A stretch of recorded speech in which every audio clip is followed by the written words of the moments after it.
द्वितीयोऽध्याय संजय उवाच तं तथा कृपयाविष्टम् अश्रुपूर्णाकुलेक्षणं विषीदन्तमिदं वाक्यमुवाच मधुसूदनः। संजय बोले, उस प्रकार करुणा से व्याप्त और आंसुओं से पूर्ण तथा व्याकुल नेत्रों वाले शोकयुक्त उस अर्जुन के प्रति भगवान मधुसूदन ने यह वचन कहा। श्री भगवान उवाच कुतः सत्वा कश्यमिदं विस्मय समुपस्थितम् अनार्यजुष्टम सर्वज्ञम कीर्तिकरम अर्जुन। श्री भगवान बोले, हे अर्जुन, तुझे इस असमय में यह मोह किस हेतु से प्राप्त हुआ, क्योंकि न तो यह श्रेष्ठ पुरुषों द्वारा आचरित है, न स्वर्ग को देने वाला है और न कीर्ति को करने वाला ही है। केवलमास्मगमः पार्थ न तत्त्वोपयुपद्यते क्षुद्रम हृदय दौर्बल्यम त्यक्तोत्तिष्ठ परन्तपः। इसलिए हे अर्जुन, नपुंसकता को मत प्राप्त हो, तुझ में यह उचित नहीं जान पड़ती। हे परंतप, हृदय की तुच्छ दुर्बलता को त्याग कर युद्ध के लिए खड़ा हो जा। अर्जुन वाचे कथम भीष्ममहं संख्ये द्रोणं च मधुसूदनः ईशोभिः प्रतियोस्त्यामि पूजार्हा वरिसूदनः।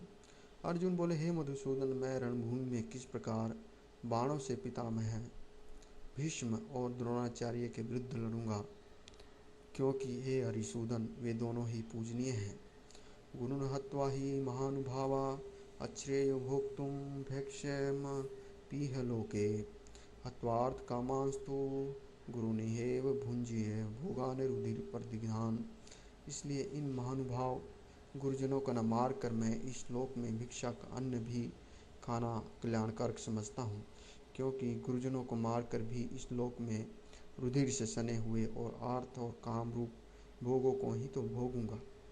न च्वेते द्वीपं कतरन्नो गर्यो यद्वा जेम यदि वा नो न येऊ यानेव हत्वा न जिजीविषाम स्ते अयं वस्थिता प्रमुखे धृतराष्ट्रः।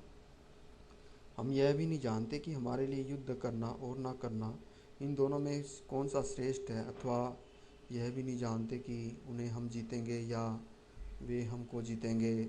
और जिनको मारकर हम जीना भी नहीं चाहते, वे ही हमारे आत्मीय धृतराष्ट्र के पुत्र हमारे मुकाबले में खड़े हैं। कार्पण्य दोषोऽप्यत स्वभावः पृच्छामि त्वां धर्म सम्मूढ़चेतः यच्छ्रेयस्यानि स्तं ब्रूहि तन्मे शिष्यस्ते अहं शाधि मां त्वां प्रपन्नम। इसलिए कायरतापूर्वक दोष से अपहत हुए स्वभाव वाला तथा धर्म के विषय में मोहित हुआ मैं आपसे पूछता हूँ कि जो साधन निश्चित कल्याणकारक हो वह मेरे लिए कहिए, क्योंकि मैं आपका शिष्य हूँ। इसलिए आपके शरण हुए मुझको शिक्षा दीजिए। नहि प्रपश्यामि ममापनुदेहा निदेच्छोकं मुष्टो क्षणमिन्द्रियाणाम् अवाप्य भूमा वसपत्नमृधं राज्यं सुराणमपि चाधिपत्यम। क्योंकि भूमि में निष्कंटक धन धान्य संपन्न राज्य और देवताओं के स्वामीपने को प्राप्त होकर भी मैं मेरी इंद्रियों के सुखाने वाले शोक को दूर कर सके। संजय उवाच एवं मुक्त्वा हृषिकेश गुडाकेश परन्तपः न्यायोत्स इति गोविंद मुक्त्वा तूष्णीं गुरुः। संजय बोले, हे राजन, निद्रा को जीतने वाले अर्जुन अंतर्यामी श्री कृष्ण महाराज के प्रति इस प्रकार कहकर फिर श्री गोविंद भगवान से युद्ध नहीं करूँगा यह स्पष्ट कहकर चुप हो गए। तमुवाच हृषिकेश प्रसन्नीव भारत सैन्योरुभयोर्मध्ये विषीदन्तमिदं वचः। हे भ्रांतवशी धृतराष्ट्र, अंतर्यामी श्री कृष्ण महाराज दोनों सेनाओं के बीच में शोक करते हुए उस अर्जुन को हंसते हुए से यह वचन बोले। श्लोक 10 इति। श्री भगवान वाच अशोच्यानंत शोचस्त्वं प्रज्ञावादांश भाषसे गतांशून् गताशोचंस नानुशोचन्ति पंडिता। श्री भगवान बोले, हे अर्जुन, तू न शोक करने योग्य मनुष्यों के लिए शोक करता है और पंडितों के से वचन को कहता है, परंतु जिनके प्राण चले गए हैं उनके लिए और जिनके प्राण नहीं गए हैं उनके लिए भी पंडितजन शोक नहीं करते। न त्वेवाहं जासु नाशं न त्वं नेमे जनाधिपा न चैव न भविष्याम सर्वे वयमतः परम।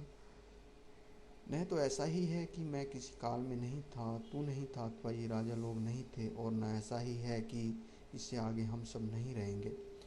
देहिनोऽस्मिन् यथा देहे कौमारं यौवनं जरा यथा देहांत प्राप्ति धीरस्तत्र न मुह्यति। जैसे जीवात्मा की इस देह में बालकपन, जवानी और वृद्धावस्था होती है, वैसी ही अन्य शरीर की प्राप्ति होती है। उस विषय में धीर पुरुष मोहित नहीं होता। मात्रा श्रीप्रास्तु कौन्तेय शीतोषण सुख दुग्धा आगमापायिनो अनिलः स्थांस्थित तीक्षस्व भारत है। एक कुंती पुत्र, सर्दी, गर्मी और दुख सुख को इंद्रिय देने वाले इंद्रिय और विषयों के संयोग तो उत्पत्ति विनाशशील और अनित्य है। इसलिए हे भात, उनको तू सहन कर। यम ही न व्ययतन्ते पुरुषम पुरुषर्भ सम दुख सुख धीरम सोमृतवाय कल्पते। क्योंकि हे पुरुष श्रेष्ठ, दुख सुख को समान समझने वाले जिस धीर पुरुष को ये इंद्रिय और विषयों के संयोग व्याकुल नहीं करते, वह मोक्ष के योग्य होता है। नास्तो विद्यते भावो ना भावो विद्यते स्तः उभयोरपि दृष्टोऽनंत सत्वनो योत्सव तत्वदर्शी भी।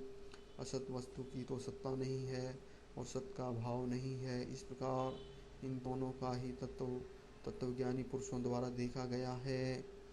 अविनाशी तु तद्विद ये न सर्वमिदं तम विनाशम व्यासे। तो उसको जान जिससे संपूर्ण जगत व्याप्त है। इस अविनाशी का विनाश करने में कोई भी समर्थ नहीं है।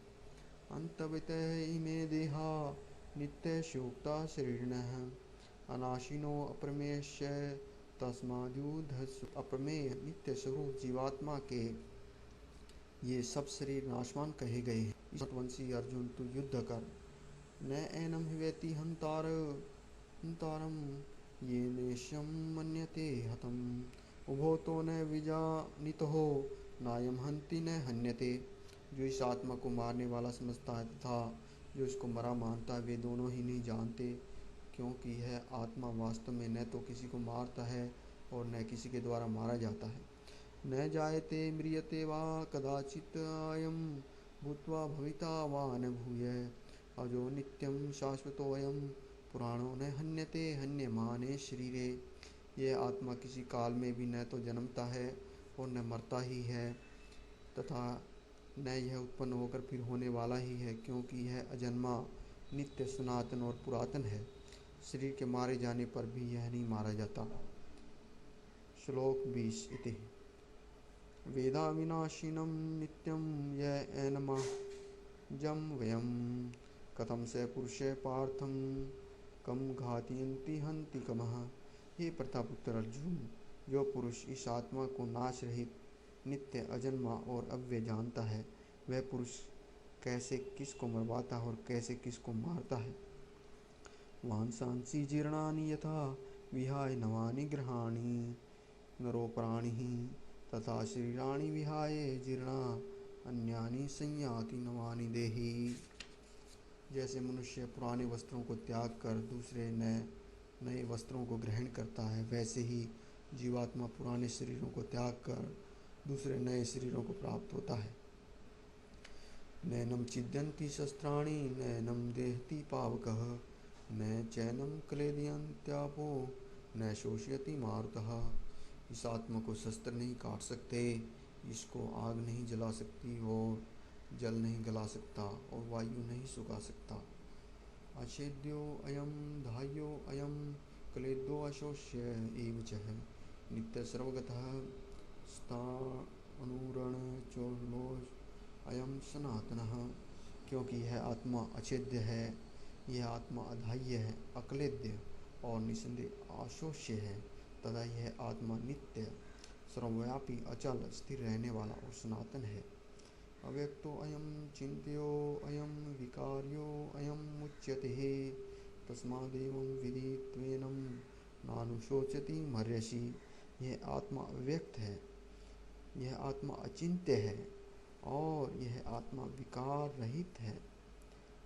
इससे हे अर्जुन, इस आत्मा को प्रयुक्त प्रकार से जानकर तू शोक करने को योग्य नहीं है, अतः तुझे शोक करना उचित नहीं है। अथ चैनम नित्य जातम नित्यम वा मन्यसे मृतम तथापि त्वं महाबाहो नैनम शोचितुमर्हसि। किंतु यदि तू इस आत्मा को सदा जन्मने वाला तथा सदा मरने वाला मानता हो तो भी हे महाभाव, तो इस प्रकार शोक करने को योग्य नहीं है। जातस्य हि ध्रुवो मृत्यु ध्रुवं जन्म मृत्युश्च तस्मात् परिहार्यर्थे न त्वं शोचितुमर्हसि। क्योंकि इस आत्मा के अनुसार जन्मे हुए की मृत्यु निश्चित है और मरे हुए का जन्म निश्चित है। इससे भी इस बिना उपाय वाले विषय में तू शोक करने को योग्य नहीं है। अव्यक्तादीनि भूतानि व्यक्तम ध्यानि भारत व्यक्त निधा अन्यव तत्र का परिदेवना। हे अर्जुन, संपूर्ण प्राणी जन्म से पहले अप्रकट थे और मरने के बाद भी अप्रकट होने वाले हैं, केवल बीच में ही प्रकट है। ऐसी स्थिति में क्या शोक करना है। आश्चर्यवत् पश्यति कश्चिदेन आश्चर्यवदति तथैव चान्यः आश्चर्यवच्चनेव मन्यः शृणोति श्रुत्वाप्येनं वेद न कश्चित्। कोई एक महापुरुष ही इस आत्मा को आश्चर्य की भांति देखता है और वैसे ही दूसरा कोई महापुरुष इसके तत्व को आश्चर्य की भांति वर्णन करता है तथा दूसरा कोई अधिकारी पुरुष इसे आश्चर्य की भांति सुनता है और कोई कोई तो सुनकर भी इसको नहीं जानता। देहि नित्यम वदो अयम देहे सर्वस्य भारत तस्मात् सर्वाणि भूतानि न त्वं शोचितुमर्हसि। हे अर्जुन, यह आत्मा सबके शरीरों में सदा ही अवध्य है। इस कारण संपूर्ण प्राणियों के लिए तू शोक करने को योग्य नहीं है। इति श्लोक 30। स्वधर्मपि चावीक्ष्य न विकम्पितुमर्हसि धर्माधि युद्धाश्रेयो अनन्यछत्रिषि यस्य न विद्यते। तथा अपने धर्म को देखकर भी तू भय करने योग्य नहीं है, अर्थात तुझे भय नहीं करना चाहिए, क्योंकि क्षत्रिय के लिए धर्मयुक्त युद्ध से बढ़कर दूसरा कोई कल्याणकारी कर्तव्य नहीं है। यदच्छया चोपपन्नम स्वर्गाद्वारं प्रीतम सुखिन क्षत्रिया पार्थ लभन्ते युद्धमी दर्शम। हे पार्थ, अपने आप प्राप्त हुए और खुले हुए स्वर्ग के द्वार रूप इस प्रकार के युद्ध को भाग्यवान क्षत्रिय लोग ही पाते हैं।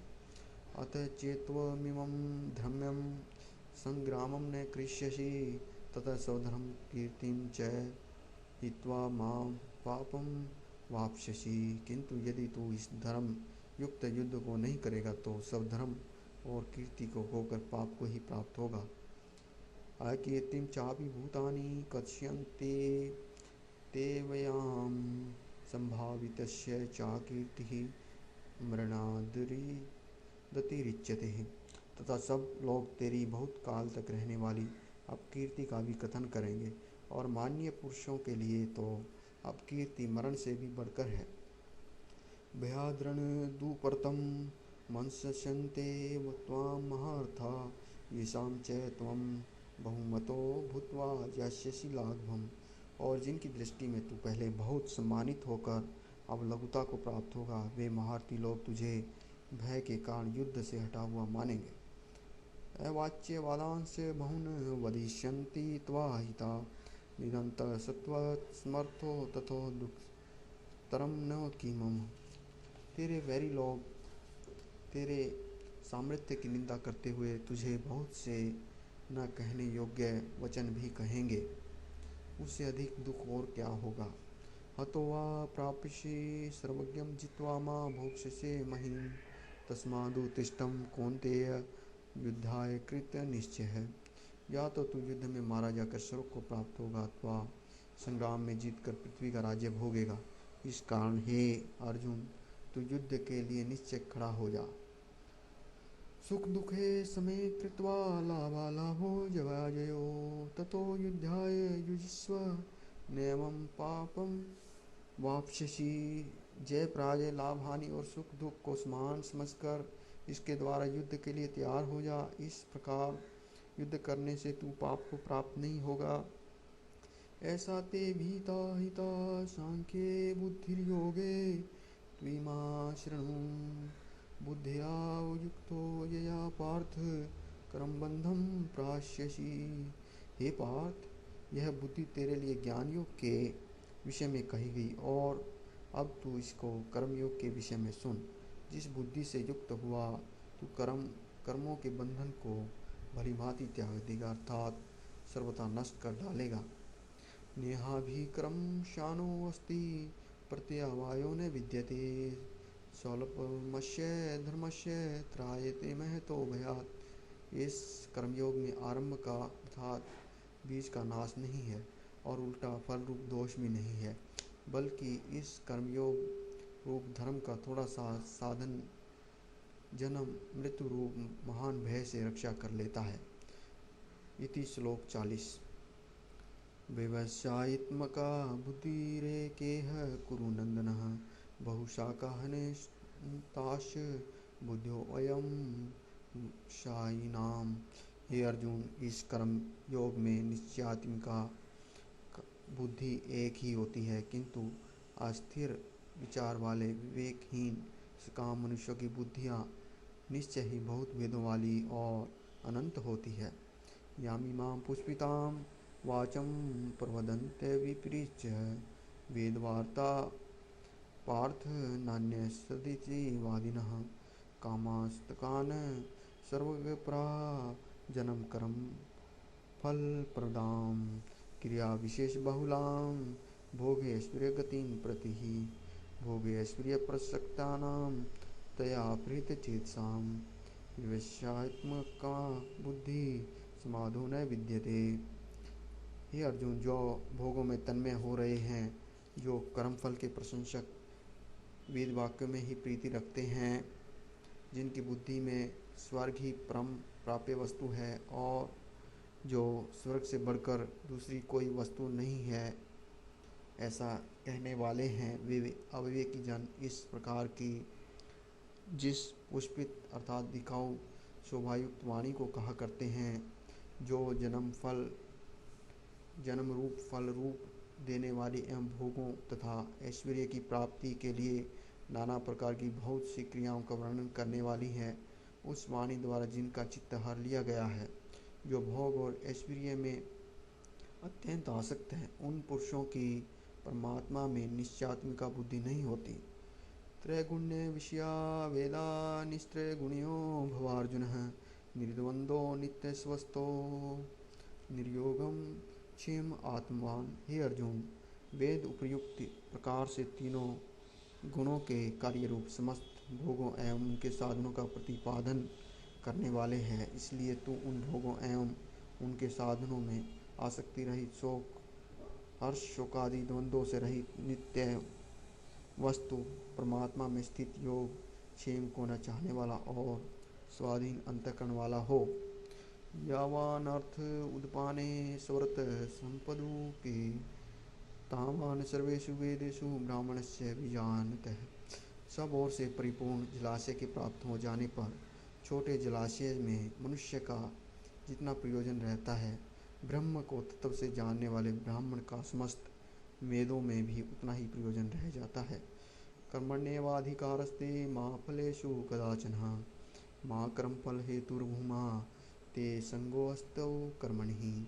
तेरा कर्म करने में ही अधिकार है, उसके फल में कभी नहीं, इसलिए तू कर्मों के फल का हेतु मत हो तथा तेरी कर्म न करने में भी आसक्ति ना हो।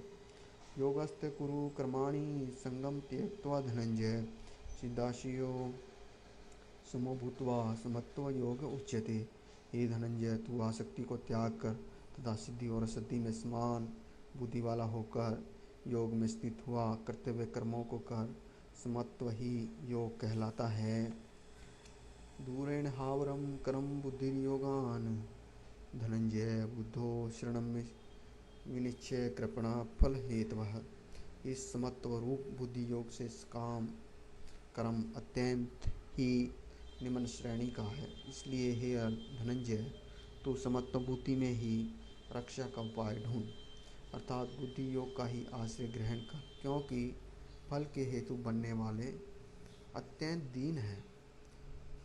बुद्धि युक्तो जहातीह उभे सुकृत दुष्कृत हे तस्मादो ज्ञाये युजस्व योग क्रमसु कौशलम। संबुद्धि युक्त पुरुष पुण्य और पाप दोनों को इसी लोक में त्याग देता है, अर्थात उनसे मुक्त हो जाता है। इससे तू समत्व रूप योग में लग जा। यह समत्व रूप योग ही कर्मों में कुशलता है, अर्थात कर्म बंधन से छूटने का उपाय है। इति श्लोक 50। कर्मजं बुद्धियुक्ता ही फलं त्यक्त्वा मनीषिणं जन्म बंध विनिर्मुक्ता पदम गच्छति नामयम्। क्योंकि समबुद्धि से युक्त ज्ञानी जन कर्मों से उत्पन्न होने वाले फल को त्याग कर जन्म रूप बंधन से मुक्त हो जाते हैं, होकर निर्विकार परम पद को प्राप्त हो जाते हैं। यदा ते मोह कलिलम बुद्धि व्यवस्थितरिष्यति ही यदा गंतासि निर्वेदम श्रोतस्य च। जिस काल में तेरी बुद्धि मोह रूपी दलदल को भलीभांति पार कर जाएगी, उस समय तू सुने हुए और सुनने में आने वाले इस लोक और परलोक संबंधी सभी भोगों से वैराग्य को प्राप्त हो जाएगा। श्रुति विपरीति पन्ना ते यदाशयास्ति निस्तला समाधावचला बुद्धिस्तदा योगम वापस्यसि। भली भांति के वचनों को सुनने से विचलित हुई तेरी बुद्धि जब परमात्मा में अचल और स्थिर ठहर जाएगी, तब तू योग को प्राप्त हो जाएगा, अर्थात तेरा परमात्मा से नित्य संयोग हो जाएगा। अर्जुन उवाच स्थित प्रज्ञस्य का भाषा समाधिष्टव केशवः स्थितम धी किम प्रभाषेत किमासीत वर्जेत किमः। अर्जुन बोले, हे केशव, समाधि में स्थित परमात्मा को प्राप्त हुए स्थिर बुद्धि पुरुष का क्या लक्षण है? वह स्थिर बुद्धि पुरुष कैसे बोलता है, कैसे बैठता है और कैसे चलता है? श्री भगवान वाच परजहाति यदा कामान श्रमान पार्थ मनोगतान आत्मन्येवात्मनः तुष्ट स्थित प्रज्ञ दोष्यते। श्री भगवान बोले, हे अर्जुन, जिस काल में यह पुरुष मन में स्थित संपूर्ण कामनाओं को भली भांति त्याग देता है और आत्मा से आत्मा में ही संतुष्ट रहता है, उस काल में वह स्थित प्रज्ञ कहा जाता है। दुक्षे अनुद्विगमनः सुखेन विगतस्पृह वीतराग भय क्रोधः स्थिति धीर मुनिरुच्यते। दुखों की प्राप्ति होने पर जिनके मन में उद्वेग नहीं होता, सुखों की प्राप्ति में जो सर्वथा निष्प्रह है तथा जिसके राग भय और क्रोध नष्ट हो गए हैं, ऐसा मुनि स्थिर बुद्धि कहा जाता है। ये सर्वत्रान भी स्नेह हत प्राप्य शुभाशुभम नाभिनंदति न द्वेष्टि तस्य प्रज्ञा प्रतिष्ठिता। जो पुरुष सर्वत्र स्नेह रहित हुआ, उस शुभ और अशुभ वस्तु को प्राप्त होकर न प्रसन्न होता है और न द्वेष करता है, उसकी बुद्धि स्थिर है। यदा संघरते चायम कुर्मोऽग्निव सर्वस्य इंद्रियाणि इंद्रियार्थेभ्यस्त प्रज्ञा प्रतिष्ठिता। और कछुआ सब ओर से अपने अंगों को जैसे समेट लेता है, वैसे ही जब यह पुरुष इंद्रियों के विषयों से इंद्रियों को सब प्रकार से हटा लेता है, तब उसकी बुद्धि स्थिर है, ऐसा समझना चाहिए। विषया विनिर्वर्तन्ते निराहारस्य देहिनाः रजवर्जम रसोपयम परम दृष्ट्वा निर्वर्तते। इंद्रियों के द्वारा विषयों को ग्रहण करने वाले पुरुष की भी केवल विषय तो निवृत्त हो जाते हैं, परंतु उनमें रहने वाली आसक्ति निवृत्त नहीं होती। इस स्थित प्रज्ञ पुरुष की तो आसक्ति भी परमात्मा का साक्षात्कार करके निवृत्त हो जाती है। यह तो हापि कौन्तेय पुरुषस्य विपरीचितः इंद्रियाणि प्रमाथिनी हरन्ति प्रशमं मनः हे अर्जुन, आसक्ति का नाश न होने के कारण ये परमथन स्वभाव वाली इंद्रियां यत्न करते हुए बुद्धिमान पुरुष के मन को बलात् हर लेती हैं। इति श्लोक 60। तानि सर्वाणि संयमः युक्त आसीत मत्परः वशे ही इंद्रियाणि तस्य प्रज्ञा प्रतिष्ठिता। इसलिए साधक को चाहिए कि वह उन संपूर्ण इंद्रियों को वश में करके समाहित चित्त हुआ मेरे प्राण होकर ध्यान में बैठे, क्योंकि जिस पुरुष की इंद्रियां वश में होती है उसकी बुद्धि स्थिर हो जाती है। धायतो विषयान पुंस संगस्ते पुरुष जायते है संगात संजायते काम काम क्रोधो अभिजायते है। विषयों का चिंतन करने वाले पुरुष की उन विषयों में आसक्ति हो जाती है, विषयों से उन विषयों की कामना उत्पन्न होती है और कामना में विघ्न पड़ने से क्रोध उत्पन्न होता है। क्रोधाद् भवति सम्मोह सम्मोहात् स्मृति विभ्रमः स्मृति भ्रमशाद बुद्धिनाशो बुद्धिनाशात् प्रणश्यति। क्रोध से उत्पन्न अत्यंत मूढ़भाव उत्पन्न हो जाता है, मूढ़भाव से स्मृति में भ्रम हो जाता है, स्मृति में भ्रम हो जाने से बुद्धि अर्थात ज्ञान शक्ति का नाश हो जाता है, बुद्धि का नाश हो जाने से यह पुरुष अपनी स्थिति से गिर जाता है। राग द्वेष विषय युक्त स्तु विषयानीन्द्रियचरण आत्मवश्ये विरुद्धे आत्मा प्रसादम धिगच्छति। परंतु अपने अधीन किए हुए अंतःकरण वाला साधक अपनी वश में की हुई राग द्वेष से रहित इंद्रियों द्वारा विषयों में विचरण करता हुआ अंतःकरण की प्रसन्नता को प्राप्त हो जाता है। प्रसादे सर्व दुखानां हनिर्ष्योपजायते प्रसन्न चेतसो स्याहु बुद्धिर प्रियवत्सिते। अंतःकरण की प्रसन्नता होने पर इसके संपूर्ण दुखों का अभाव हो जाता है और उस प्रसन्न चित्त वाले कर्मयोगी की बुद्धि शीघ्र ही सब ओर से हटकर एक परमात्मा में भली भांति स्थिर हो जाती है। नास्ति बुद्धिर्युक्तस्य न चायुक्तस्य भावनः न चाभावयते शांतिर्शान्तिर्यस्य कुतः सुखम्। न जीते हुए मन और इंद्रियों वाले पुरुष में निश्चयात्मिका बुद्धि नहीं होती और उस अयुक्त मनुष्य के अंतःकरण में भावना भी नहीं होती तथा भावनाहीन मनुष्य को शांति नहीं मिलती और शांति रहित मनुष्य को सुख कैसे मिल सकता है।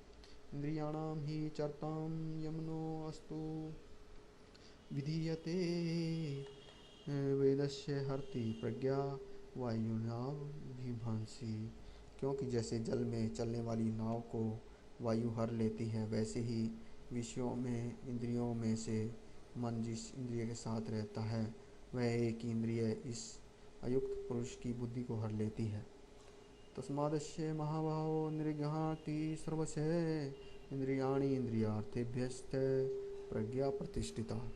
इसलिए हे महाबाहो, जिस पुरुष की इंद्रियों के विषय से इस प्रकार निग्रह की हुई है उसी की बुद्धि स्थिर है। या निशा सर्वभूतानां तस्या जागृति संयमी यस्याम जागृति भूतानि सा निशा पश्यति मुनेः। संपूर्ण प्राणियों के लिए जो रात्रि के समान है उस नित्य ज्ञान स्वरूप परमानंद की प्राप्ति में स्थित प्रज्ञ योगी जागता है और जिस नाशवान सांसारिक सुख की प्राप्ति में सब प्राणी जागते हैं, परमात्मा को तत्व से जानने वाले मुनि के लिए वह रात्रि के समान है।